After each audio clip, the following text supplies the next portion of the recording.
ரவி என்பவர் ஒரு வங்கியில் தனி வட்டி முறையில் ரூபாய் 13,500 கடனாக பெற்று 4 ஆண்டுகள் கழித்து ரூபாய் 20,790 செலுத்தினார்.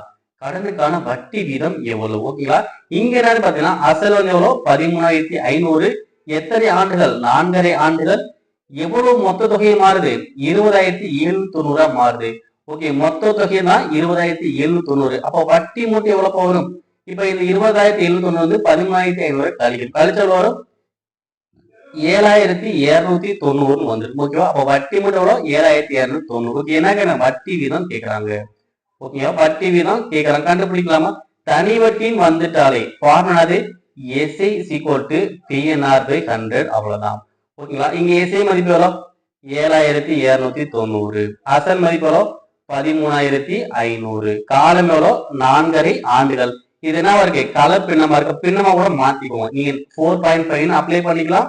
இல்ல கலர் பின்னத்தை பின்னமா மாத்திக்கலாம். நான் என்ன பண்றேன்? கலர் பின்னத்தை பின்னமா மாத்து. அப்ப என்ன ஆகும்?